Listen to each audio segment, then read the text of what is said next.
Und wieder mal lauter Brunnen. Diesmal Ausgangspunkt unserer Fahrt ins autofreie Bergdorf Mürren. Vom gegenüberliegenden Hang ist die erste Etappe, eine Standseilbahn bis zur Grötschalp, gut zu sehen.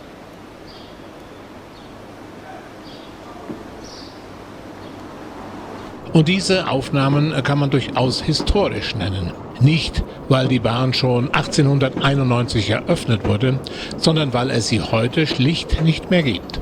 Immer wieder rutschten im Bereich der Trasse große Teile des Hanges weg. Jedes Mal musste der Bahnkörper aufwendig stabilisiert werden, sodass man über einen Ersatz der Bahn durch eine Luftseilbahn nachdachte. Übrigens, da unten kommt gerade die Wengener Albbahn.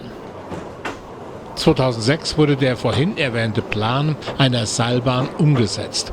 Für mehr als 20 Millionen Schweizer Franken. Im Nachhinein stellte sich allerdings heraus, dass die Hangrutschungen durch ein undichtes Wasserrohr verursacht wurden. Dumm gelaufen. Schade eigentlich. Genießen wir also diese historischen Aufnahmen. Auf der Grötschalp heißt es auch heute noch umsteigen in einen Triebwagen, der auf 1000 mm Gleisen gemütlich zuckelnd nach gut 4 Kilometern Mürren erreicht. Führerstandsmitfahrt und Alpenpanorama im Fahrpreis inkludiert. Versteht sich.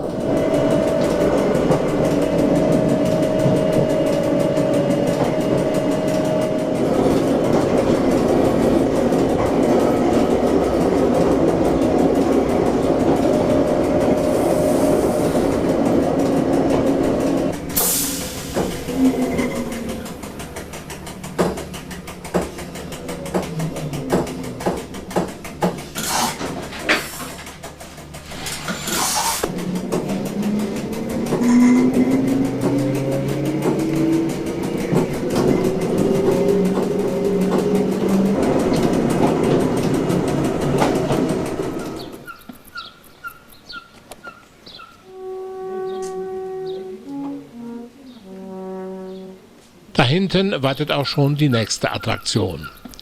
Die Almendubelbahn.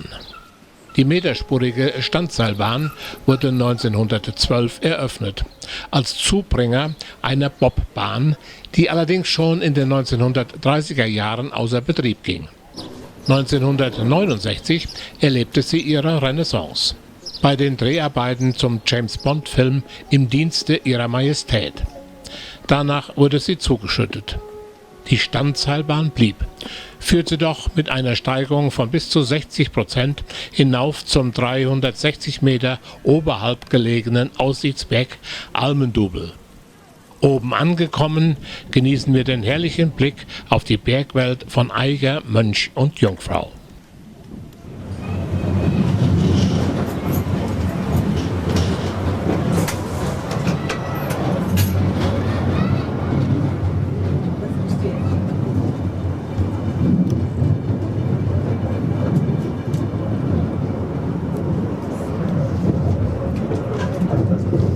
Zwei Jahre nach diesen Aufnahmen wollte allerdings die Jungfraubahn als Besitzer die sanierungswürdige Standseilbahn stilllegen und durch eine Sesselbahn ersetzen. Nach großem Widerstand von Einheimischen und Touristen übernahm zum Glück die Schildhornbahn die Anlagen und sanierte sie 1999. Man ersetzte sogar die roten Wagen durch neue Panoramawagen, also wieder historische Aufnahmen.